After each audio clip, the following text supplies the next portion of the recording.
Good afternoon, everybody. This is Kevin Addix with the Maryland Wineries Association. Very happy to have you with us today, whether you're live or later if you're tuning in. For those who are live, you can always join in by posting in the comments, and we'll shine those up and get your questions answered. Very excited to have another wonderful guest. So this is a representative from a winery that's been killing it over the last few years. Really since they opened. Adam Fizyta from Catoctin Breeze Vineyard. Welcome. Hey, good afternoon, Kevin. How you doing? Very good. Glad you could join us. Yeah. Really good to have you here. So yeah, happy to be here.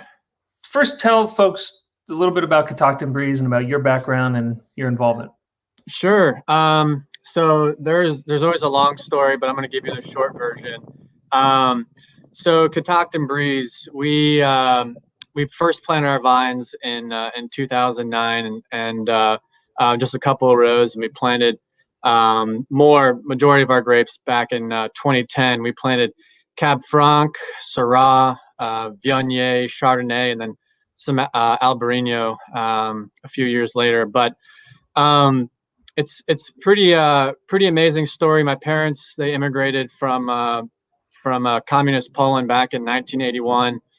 They wanted to, escape that kind of political situation, and they came to the U.S. with literally nothing but two suitcases and two kids. So my dad started a business working with manufacturing plants in Poland, and then fast forward to 2006, my parents purchased a property here in Thurmont. 25 acres, and my parents decided to plant some vines in 2009 and 2010.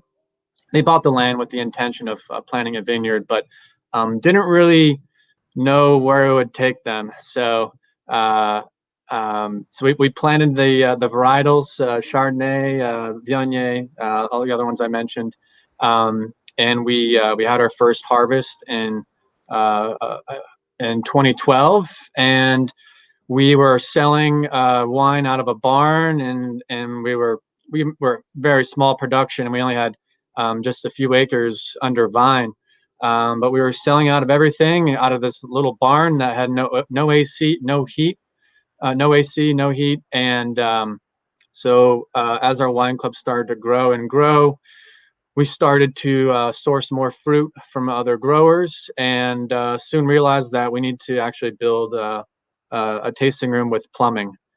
So that's when our existing tasting room was built in 2017. And when looking at just the numbers from 2016 to 2017, as soon as we built that tasting room, I mean, we saw so many more people, so many more customers. The wine club grew, and I guess you could say it's true that build it and they will come. And also the foundation of our business is our wine. That's the most important thing. We really put an emphasis on quality, small production, and we want to share it with all the wonderful people who come through, and it's been a great journey thus far, and it's definitely just beginning. We have more plans for the future, and it's a really exciting time to be a part of Catoctin Breeze. So before we get to your wines, I just want to go back to your tasting room and your winery facility. Yeah. First of all, that's no barn. I mean, it's beautiful. You walk in, it's all the hardwood and super high vaulted ceilings and historic doors that were brought in from. Oh yeah. Yeah, absolutely. I was referring to what is now our tractor barn. Oh, I know. Yeah. One out of there. But the existing one, that's it's we love it. We wanted to use a lot of natural product, like locally sourced oak and stone, and we wanted to kind of have our tasting room mimic our philosophy of no less inputs, natural and just high quality. So the site's pretty amazing, and when when your parents, I first met your mom and dad many years ago, and they took me to the top of that hill, and they just planted their first vineyard, and Yeah. I didn't even need to ask why they named it Catoctin Breeze, because there is a pretty nonstop breeze that's coming at that hill. Oh, And you can see the Catoctin. I mean, you're in the foothills of the Catoctin Range, but you've yeah. got a great view of the mountains. So site selection is huge. What did they buy that site with grapes in mind? They did. They bought it with the intention to plant a vineyard, and you know, the like you mentioned, especially on the East Coast, it's really important that you plant vines on a good site. If you're on flat ground and where there's poor drainage or not much air movement, or surrounded by trees in the middle of a forest or something, then you'll have stagnant air, you'll have frost issues, you'll have vines that are just inundated with water. So yeah, it was definitely purchased with the intention of planting vines. But one of the kind of experimental things was, what varietals were we going to plant? We knew we liked the old world vinifera varietals. We wanted to make dry wines out of those. So we were told that Cab Franc did pretty well. So we planted most of the vines planted is actually Cab Franc. So, and it's done great. We love our Cab Franc, and it's my favorite wine that we actually make. Your Cab Franc is stunningly beautiful. Well, thank you. It's won some major competitions, and I mean, it's great. I've had it years old, and it's aging well. So do you think that will continue to be kind of one of your hallmark wines, or are there other things? Yeah, we kind of doubled down on it. Well, not kind of, we did. We planted another, I think it was like 4,000 vines just the other year. We had our first vintage in 2020 with those wines. And yeah, we love Cab Franc. We plan on planting more either Petit Verdot or Cabernet Sauvignon. We haven't really decided yet, but there's a little bit more space for some more vines, but not entirely sure what we want that to be yet. But Cab Franc is definitely our flagship wine, and something that we want to continue to elevate here. So Cab Franc, obviously a star. There have been some other wines that have done very well over the years. Just they show really well, and that you guys are super excited about. Name some of the other varieties and blends that you produce, and maybe outline the lines of wines, because you've got a couple different lines. Yeah, so I'll just show you a label here. This is our estate Albarino. So this is personally my favorite white wine that we produced. I really like the high acid whites. We have this is our Romance Rosé. This is made from not grapes from our vineyard, but as you can see, the labels here. I'm trying to line it with my camera. We have our butterfly label, which is all estate grown. Then we have our musical label. This is from fruit not grown at Catoctin Breeze. We source about 90% of our fruit from the state of Maryland, but we also grow Syrah. We have Chardonnay, Viognier. We have a Barbera that we get from Southern Maryland. We've got Petit Verdot, Cabernet Sauvignon. I mean, Vidal Blanc, which is one of the hybrids that we use. But overall, I mean, we have quite a few labels. But I think we really do pride ourselves on our red wine production. I think we're most well known for. But I tell you, I mean, these white wines that we're coming out with have been my favorite thus far from us that we've produced. That's great. I mean, the world can't survive on red wine alone. Right. So, and just going back to your labels for a minute. So the beautiful kind of butterfly label, just clarify, those are estate grown. That is correct. These are grown at Catoctin Breeze Vineyard. So yep, they are estate grown. And then the musical label, we call it, the silhouette of this composer. These just represent wines that are not grown at Catoctin Breeze. And those are all single line drawings of the composers. Isn't that correct? Yeah. So our designer, she draws a silhouette of this composer, and she doesn't lift her pen up from the piece of paper. while she listens to the composer's piece. So it's kind of cool. And tell me she's got a glass of your wine in the other hand. I would assume so. I hope so. She better. We'll get in touch. Hopefully she doesn't drink too much of it while she's drawing. Otherwise, we'll get a pretty squiggly drawing. The label already is. That much more interesting. Yeah. You have recently begun a kind of a new barrique program where you're aging wines in barrels with skins. Is that right? I forget the whole story. That's our barrel fermentation program. Okay. So we I visited Tuscany with my wife a few years ago, back in 2018. And my cousin actually works at a winery called Bella.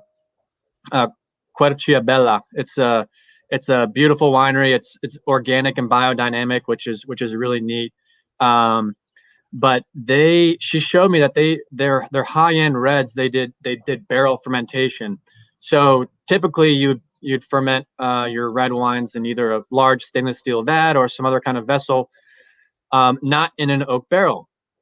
So that was kind of eye-popping for me. And then a couple months later, my parents went to Tuscany. As you can probably gather, we love Italy. My parents went to Tuscany, and they saw the same thing in other wineries where they're doing barrel fermentation.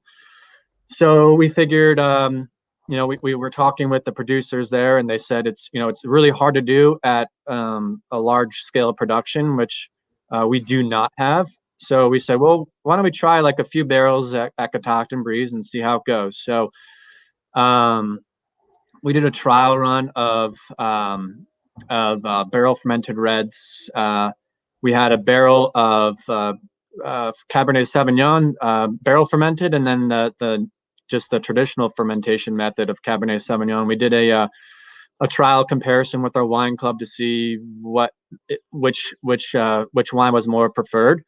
And it was like a unanimous decision that the barrel fermentation was significantly, I guess, more integrated and more body and overall like silkier and just we really loved the results that it gave us with the Cabernet Sauvignon specifically. So that was in with the first try was 2018 vintage, and then 2019 vintage, which is going to be released here throughout the year. We've got barrel fermented Cab Franc, barrel fermented Syrah, and a few others. I can't remember right now, but we did a full scale implementation for all of our high end reds with this barrel fermentation, and we're super excited about it. And it's a pain in the butt, honestly, because it's super labor intensive, but the results kind of speak for themselves. I don't know of any winery on the East Coast that does barrel fermentation of reds. If there is one, please let me know, because I'd love to check them out. But I think it's a pretty unique thing, and we are definitely proud of that. And kind of doing something a little different, especially out here on the East Coast. So yeah, which is great. And just for folks who don't know, it's labor intensive because first of all, you got to get the grapes in there, and then after it ferments, you got to get the grape skins out of there. And barrels by nature are meant to be kind of sealed, closed devices. Yeah, so there's a special door that opens up on the barrel head. In an ideal world, it works perfectly. It doesn't leak, but of course there's some some challenges there with leaky barrels. So we have to put it into something else. So it is really difficult, but it's definitely we definitely feel it's worth it. And it really does make a difference. The whole premise of the barrel fermentation is to give the fruit exposure to oak at an earlier stage in its life. It's basically getting to know the oak sooner than it usually would before it goes into an oak barrel.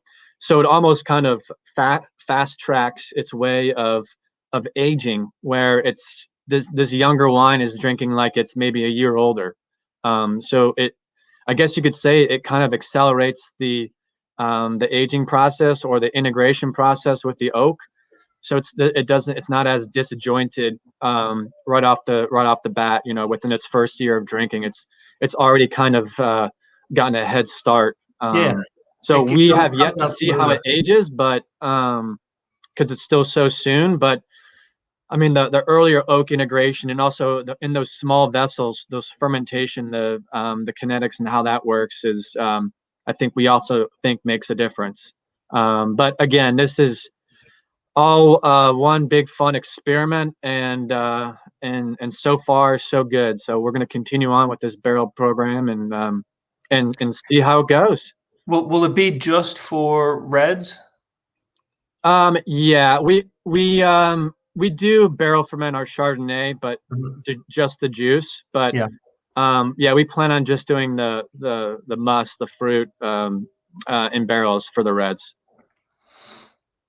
So why don't you? Oh, I see a good comment here from one of your peers, Lauren Zimmerman, fast tracking the barrel aging. And I don't know that it's, I don't know that it is an answer for longer term barrel aging, but I think to your point, when it comes out of there, it is just more integrated. Yeah. You don't see the rough edges. When you first taste a wine that's been red wine that's been released after 18 months of aging, there's the fruit, there's the oak. You get the different components, but yours, the ones I've tried that have gone through this process, they come out and they're smoother. I don't know that it's aged them, but it's just a little more presentable right away. Yeah, exactly. You're right on, Kevin. The uh, the main thing was we did this comparison of the traditional fermented red versus this barrel fermented red, and we did the event with our wine club, and I mean it was a difference of night and day.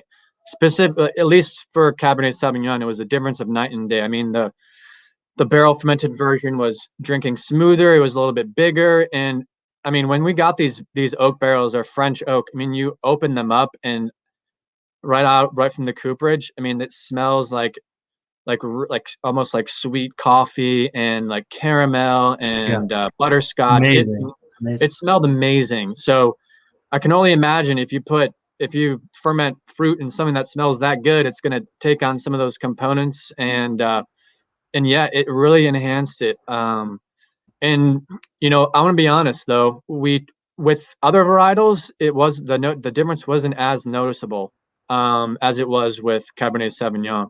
And I don't know why, but we're just going to continue trying different varietals and see. Like we didn't, I think it might have been Barbera. We didn't see much of a like a significant difference. Like it wasn't like an eye-popping difference. So Adam, So you may not ever have met Ray Brassfield. Ray was with Cygnus Wine Cellars hmm, and had some really amazing wines, and knows a whole lot about all the details. So early tannin with oxygen bonds with the releasing polyphenols. So yeah, how about that? I think that sounds correct.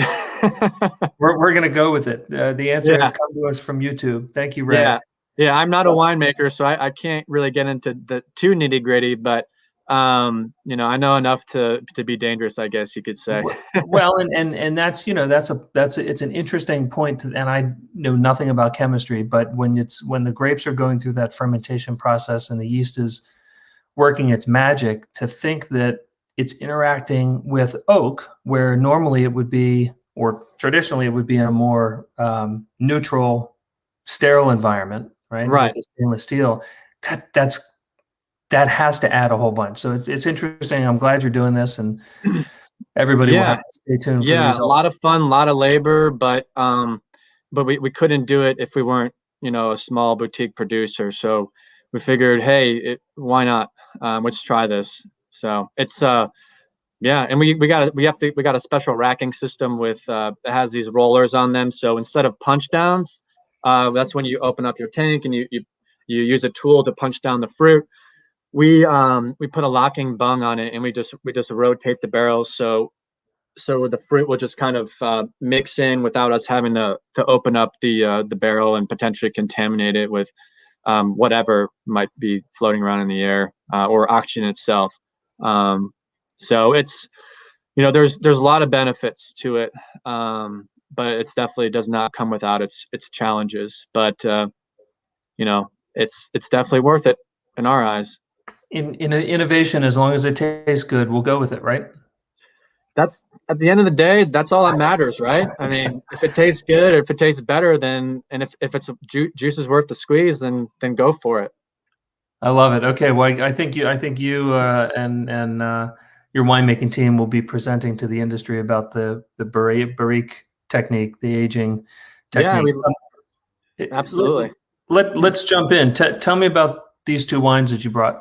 Yeah, so this is our 2020 estate Albarino. It's my favorite Albarino we've ever made. I don't know if it's my palate that's changed over the years, or what, but our collective palate here at Catoctin Breeze, but we've really started to really emphasize, or more go more towards these acid-driven white wines. We like the zippiness, Yep. the tartness, Really yeah, the zestiness, it's kind of shying away from the malolactic kind of oaky Chardonnays, and going more towards these very crisp Chardonnays, or in this case Albarino. We picked it earlier than we usually do. I can't remember what the pH was on it, but it was super high in acidity. We're actually a little bit worried, like, oh, is this too high? But eventually it toned down a little bit, and it turned into a beautiful wine. I mean, it is the perfect companion for a hot summer day. And with a day like today, I'm outside. I was just thinking about that. Yeah. So I'm just gonna take a little sip right here, and gonna make us jealous. Refresh my memory here. Yeah.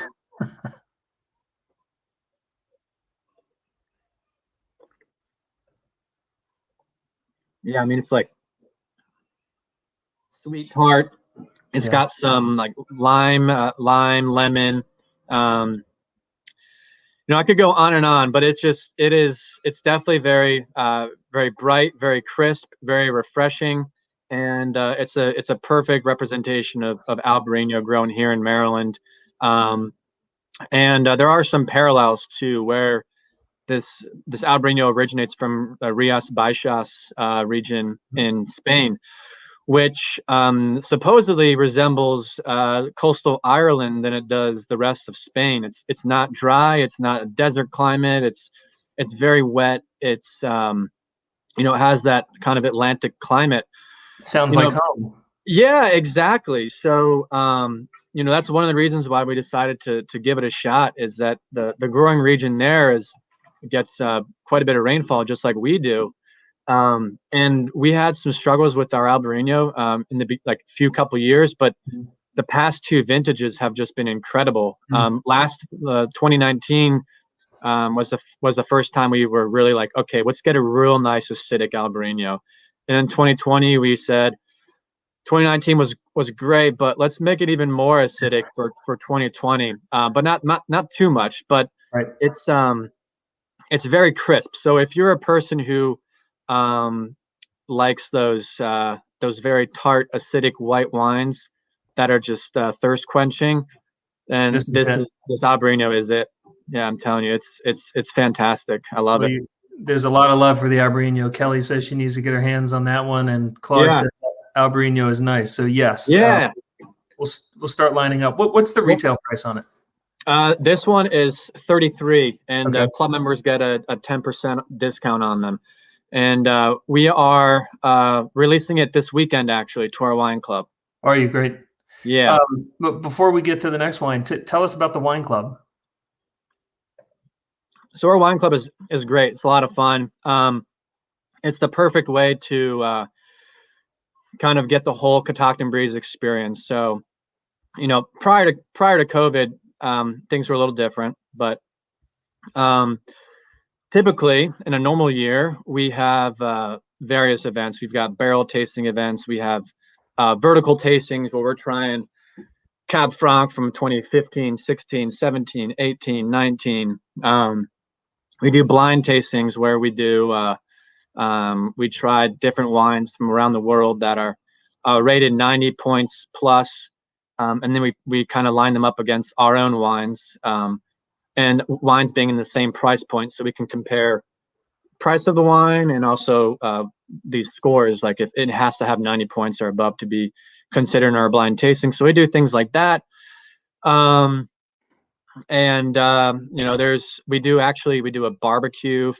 It's a complimentary. It's called our Catoctin Crew Barbecue. Our wine club is called the Catoctin Crew. So we have our Catoctin Crew Barbecue right before harvest every year. We have a barbecue truck that comes out, and it's free food for all of our wine club members. It's a great way for them to come and it's a great way for us to just show our appreciation for them.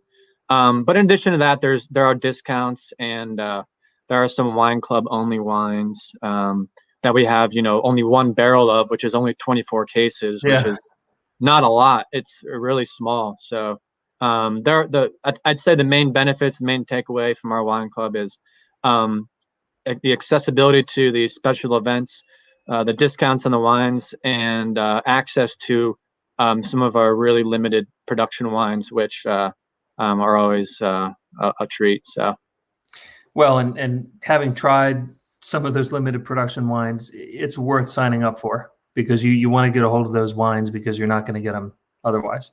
Yeah, and I mean, and if you like, if you're coming out to Catoctin Breeze on a regular basis, then I mean, you might as well, at least just to get the discount. But I think anybody who visits us would definitely like to come back. We really take a lot of pride in our quality of our wines, and also the experience that we offer to our guests. The hospitality program is one of the two very important things.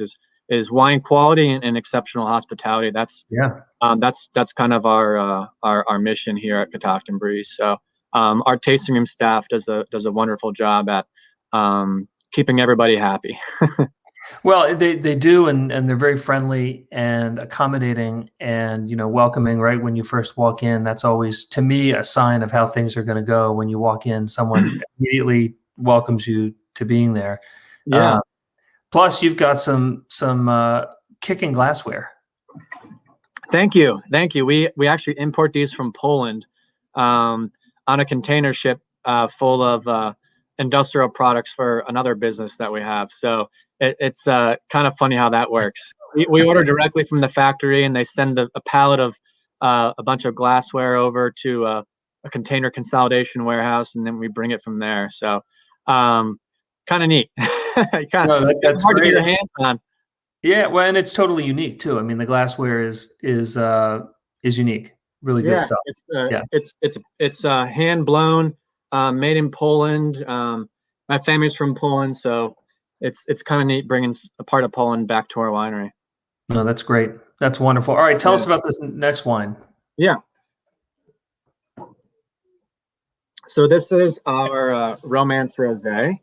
So this is a rosé made with 78% Chambourcin, 17% Barbera, and 5% Valvin Muscat. So this rosé, we get a lot of nice strawberry notes out of the Chambourcin. I think Chambourcin makes a fantastic rosé. We love it for that purpose. It's super fruity. And you get these like freshly cut strawberry notes. We blended in some Barbera with it. It added the Barbera when we pressed it for rosé. It had some really, really nice acidity in it. Barbera naturally is a kind of a high acid red. So we blended in the Barbera with it to kind of boost the acidity. And then the Valvin Muscat, just 5%. We were doing some, I know it's kind of an odd blend, but we were doing some blending trials just to see. And we discovered that the Chambourcin on its own had plenty of fruit, but not enough acidity. We blended in the Barbera, and it was a nice balance of acidity and fruit. But there was missing some aromatics. So we blended in some Valve and Muscat to boost the aromatics. And the Valve and Muscat in itself has like this beautiful flora aroma, and just 5% of that really boosted the aromatics. So we get a nice light. This is just like, I would call it like a porch pounding rosé. It's probably the lightest rosé we've made, and that was intentional, to make it super delicious for those hot summer days that are just around the corner. Yeah, if you could meet me at the winery in about 45 minutes. Yeah, come on. We're still open, so, and we'll send it for you. It's funny. Been working inside all day, and then walked outside to hang with the dogs for a minute, and realized it's spring. Like, it feels like spring, and that Albarino, like your choices of wines here are spot on for today. I know. It's perfect. When we first scheduled this, I was a little worried because I really wanted to showcase these two wines because I'm really excited about them. But if there was still snow on the ground, or if it was kind of a cold day, it'd be kind of a little bit funny talking about Albarino and rosé. But this is perfect. I think people are starting to come out of their houses, and the weather's starting to turn, and I can't think of two better wines to drink outside than a light and bright white wine with high acidity. Just kick back on your porch with it, and then some rosé. Rosé never gets old. At least I hope not, because I personally I love it, and we'll continue making it. It's the ultimate summer drink, and it's fun. It looks cool. It tastes great, and yeah. Yeah, Lauren, thanks for the sympathy. I do not have a glass. I've got water. I've got decaf coffee. I'm living the dream over here, but nothing like what Adam's got. So. Hey, you know where to find us, Kevin. Always welcome. I think it's time for a trip out there. Yeah. Adam, what can people expect at Catoctin Breeze as the world begins to open up? Yeah. So COVID has definitely brought many challenges, but it kind of forced us to get creative in what we're doing, and some things that, the silver lining is that we implemented this really awesome fire pit concept. We have outdoor fire pits that we have. You can schedule a 2-hour session with your own personal fire pit. I think we have like a dozen on the property. So you can rent those. So when you come to Catoctin Breeze and it's still cold, like this weekend, it's going to be a little bit colder. You can come over knowing that you've got a fire pit ready for you to keep you warm and cozy. We've got food trucks starting this weekend, every weekend till October, November, maybe even and beyond. We're not sure yet, but you can expect on colder days, you can get your own fire pit. On warmer days, you don't need a fire pit. And on weekends, we will have food trucks every Saturday. And I think I have to check the schedule, but most Sundays, if not every Sunday as well, along with live music. And so our outdoor area is kind of our, I guess you could say, our hallmark. We have a beautiful outdoor space overlooking the Catoctin Mountains with picnic tables and chairs. You can be safely spread out, listening to music, and that's kind of where people gravitate towards. So is Catoctin Breeze offering samples like it used to, or is it flights only, or is it purchase only? How's it working? Very, very good question, Kevin.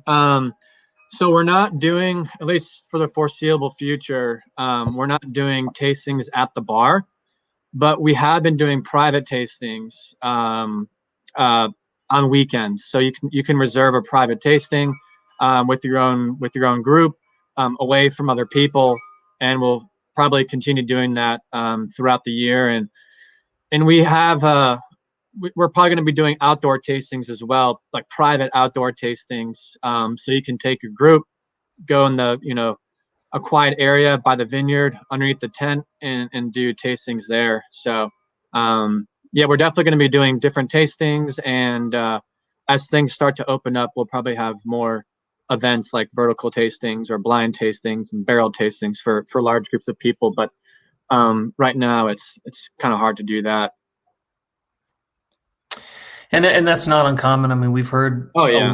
a lot of wineries pulling back on large groups, obviously, but also tastings where, now you order the flight that you want, and that's how you're going to try the wines. And that, that's really how Napa and certainly Bordeaux and others have evolved. You don't just walk in to wineries and belly up to the tasting bar and taste.